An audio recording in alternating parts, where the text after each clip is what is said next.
وہی 8 آیات، اور اس کی 8 آیات ہیں، یعنی سورۃ البینہ مدنی ہے اور اس کی 8 آیات ہیں۔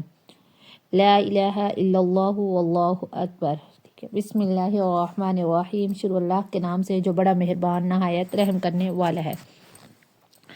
لم یکن الذین، نہیں تھے وہ لوگ، کفروا جنہوں نے کفر کیا، من اہل الکتاب، اہل کتاب میں سے، والمشرکین، اور مشرکین میں سے، منفکین، باز آنے والے، حتیٰ یہاں تک کہ تأتیہم البینہ، ان کے پاس واضح نشانیاں پہنچ گئیں، کھلی نشانیاں پہنچ گئیں۔ یعنی اس آیت کریمہ کے اندر اللہ تعالیٰ بتا رہے ہیں کہ آپ صلی اللہ علیہ وآلہ وسلم کی بعثت سے پہلے، آپ صلی اللہ علیہ وآلہ وسلم کی بعثت سے پہلے مشرک اور کفار اور جو اہل کتاب ہیں وہ کفر اور شرک کا جو شدید مرض ہے اس کے اندر مبتلا تھے۔ تو رب العالمین کی جو حکمت ہے اس کا تقاضا یہ ہوا کہ بھائی جب مرض و شدید اور وبا عالمگیر ہو، ٹھیک ہے، پوری دنیا میں پھیلی ہوئی ہو، تو علاج کے لیے بھی بہت بڑا ماہر یا معالج بھیجنا چاہیے۔ تو پھر اس لیے اللہ تعالیٰ نے آپ صلی اللہ علیہ وآلہ وسلم جیسے ماہر معالج کو لوگوں کی اصلاح کے لیے، ان کی اصلاح کے لیے بھیجا۔ البینہ، ٹھیک ہے، واضح نشانی یا کھلی بات جو ہے ان کے پاس آ گئے، اس سے مراد آپ صلی اللہ علیہ وآلہ وسلم کی ذات مبارک ہے۔ سورۃ البینہ کو سورۃ القیامہ بھی کہا جاتا ہے، سورۃ البلد بھی سورۃ لم یکن بھی کہا جاتا ہے، سورۃ المنفقین بھی کہا جاتا ہے، اور سورۃ البریشہ بھی کہا جاتا ہے۔ ٹھیک ہے، اس کے بعد فرمایا ہے رسول، ایک رسول، من اللہ، اللہ تعالیٰ کا، یتلو، وہ تلاوت کرتا ہے، پڑھتا ہے، صحفا مطہرہ، پاکیزہ صحیفے،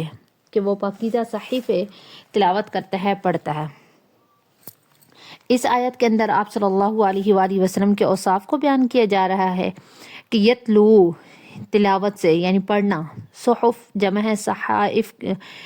صحف جمع ہے صحیفہ کی، اور صحائف بھی جمع آتی ہے، تو وہ کاغذ جس میں کوئی مضمون تحریر کیا گیا ہو۔ پھر مطہرہ لفظ ہے اور معنی پاکیزہ، مقصد یہ ہے کہ بھائی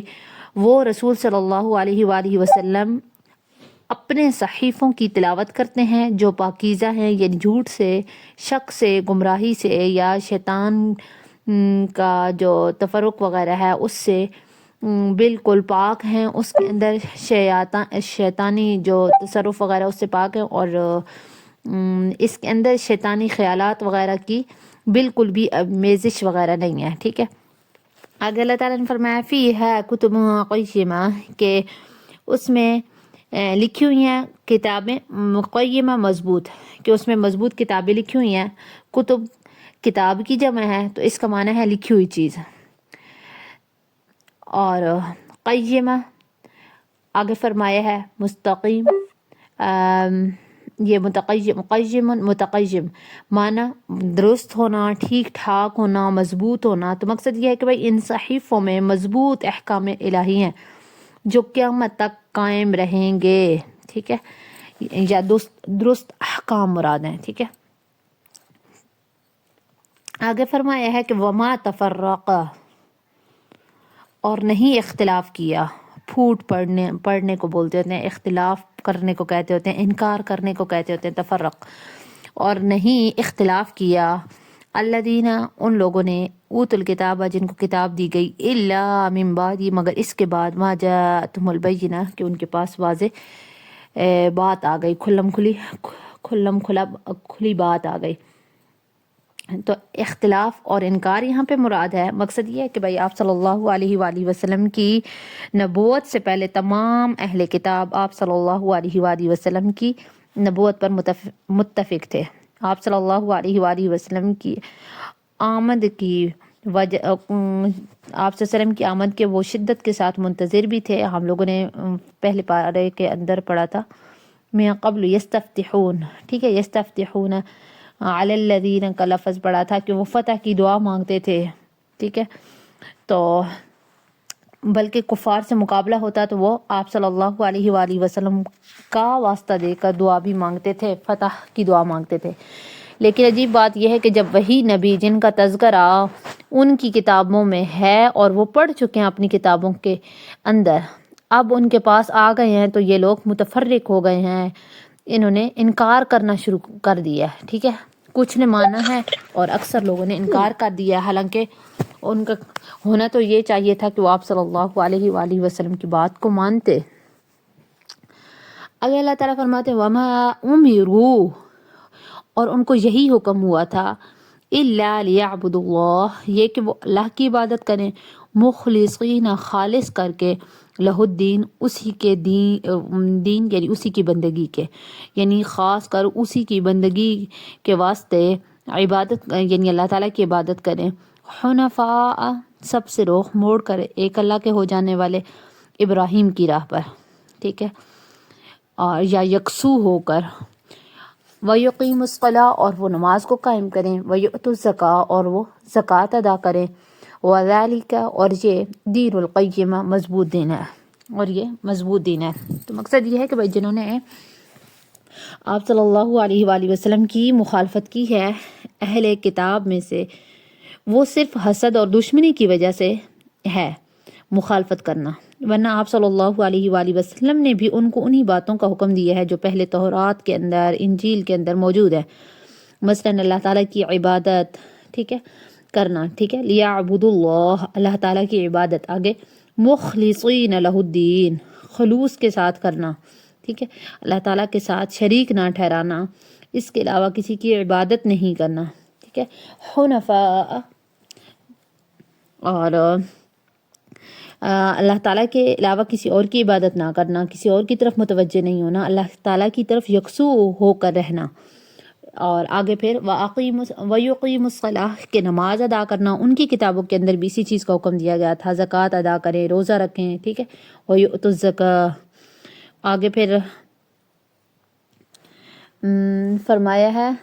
وَذَلِكَ دِينُ الْقَيِّمَةِ، کہ یہ مضبوط دین ہے۔ مقصد یہ ہے کہ بھائی جو احکامات دیے گئے ہیں، عبادت، نماز، زکوٰۃ، تمام القیمہ کے اندر یہ احکامات موجود ہیں، ٹھیک ہے، القیمہ ہیں، اور اس کتاب کے اندر جو قرآن مجید ہے اس کے اندر موجود ہیں، اور یہی سچا مضبوط دین ہے جب اس کے اندر ہر چیز موجود ہے، اس دین کے اندر پچھلے والی ساری چیزیں موجود ہیں۔ پھر اللہ تعالیٰ فرماتے ہیں ان الذین، بے شک وہ لوگ، کفروا، جنہوں نے کفر کیا، من اہل الکتاب، اہل کتاب میں سے، والمشرکین، اور مشرک، فی نار جہنم، وہ جہنم میں ہوں گے، خالدین فیہا، وہ اس میں ہمیشہ رہیں گے، اولئک ہم شر البریہ، یہی وہ لوگ ہیں شر جو مخلوق ہیں، البریہ، اچھا، شر بدترین، البریہ مخلوق ہے، کہ اولئک ہم شر البریہ، کہ یہی بدترین مخلوق ہیں، بریہ مخلوق۔ آگے اس آیت کے اندر اللہ تعالیٰ جو لوگ رسالت کا انکار کرتے ہیں، ٹھیک ہے، منکرین رسالت ہیں، تو ان کے انجام کا ذکر فرما رہے ہیں کہ ایسے لوگ، چاہے وہ اہل کتاب میں سے ہوں جو آپ صلی اللہ علیہ وسلم کی رسالت کا انکار کریں گے، چاہے وہ اہل کتاب میں سے ہوں تو وہ سارے کیس میں کافر ہوں یا اہل کتاب، یہ ہمیشہ جہنم میں رہیں گے۔ اور پھر اللہ تعالیٰ نے ان کے لیے خاص کر لفظ فرمایا اولئک ہم شر البریہ، یہ مخلوق میں بدترین ہیں جو رسول صلی اللہ علیہ وآلہ وسلم کی رسالت کا انکار کرنے والے۔ پھر آگے اللہ تعالیٰ فرماتے ان الذین آمنوا، بے شک وہ لوگ جو ایمان لائے، وعملوا الصالحات، اور عمل صالح کیے، اولئک ہم خیر البریہ، کے یہی وہ لوگ ہیں جو بہترین مخلوق ہیں، ٹھیک ہے، البریہ مخلوق، خیر بہترین، کہ وہ بہترین مخلوق ہیں۔ اس آیت کے اندر اللہ تعالیٰ پھر مومنین کی جزا بیان فرما رہے ہیں کہ بھائی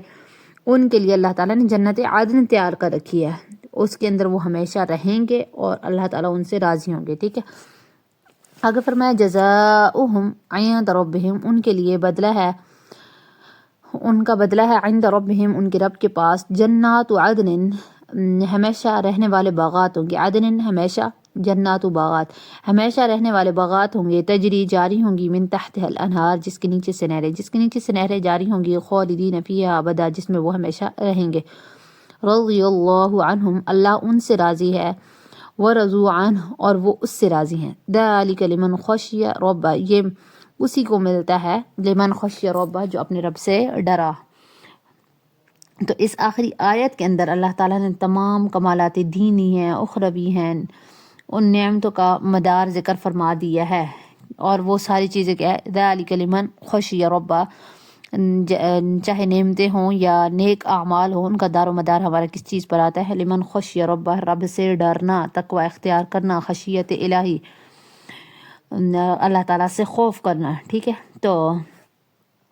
ظاہر سی بات ہے یہ خوف یا خشیت الہی اس وجہ سے پیدا ہوتا ہے جب کسی کی حد سے زیادہ عظمت ہو، جلال ہو، ٹھیک ہے، تو اس کی وجہ سے پیدا ہوتا ہے۔ تو مقصد یہ ہے کہ بھائی نعمتیں صرف اس آدمی کو حاصل ہوں گی جو اپنے رب سے ڈرتا ہوگا، ٹھیک ہے۔ اور اس کے علاوہ تو میرے ذہن کے اندر کوئی نہیں ہے۔ اور یہ جو وما تفرق الذین اوتوا الکتاب میں نے آیت پڑھائی وہ ہے وَكَانُوا مِن قَبْلُ يَسْتَفْتِحُونَ عَلَى الَّذِينَ كَفَرُوا، کہ اس سے پہلے یعنی یہ اہل کتاب آپ صلی اللہ علیہ وسلم کی بعثت سے پہلے آپ صلی اللہ علیہ وسلم کے آنے کے منتظر بھی تھے، اور آپ صلی اللہ علیہ وسلم کا واسطہ دے کر اللہ تعالیٰ سے دعا مانگتے تھے، نبی کے واسطے سے دعا مانگتے تھے۔ پھر جب نبی علیہ الصلوۃ والسلام آ گئے تو انہوں نے انکار کر دیا، ٹھیک ہے۔ تو اس لیے تو اللہ تعالیٰ نے فرمایا تھا پیچھے کہ فَلَمَّا جَاءَهُم مَّا عَرَفُوا كَفَرُوا بِهِ، ٹھیک ہے، انہوں نے ان کو پہچان لینے کے بعد ان کا انکار کر رہا ہے۔ اور اس کے علاوہ کوئی آیت ایسی نہیں ہے کہ جس میں یہ پڑھاتے ہیں چھوٹی چھوٹی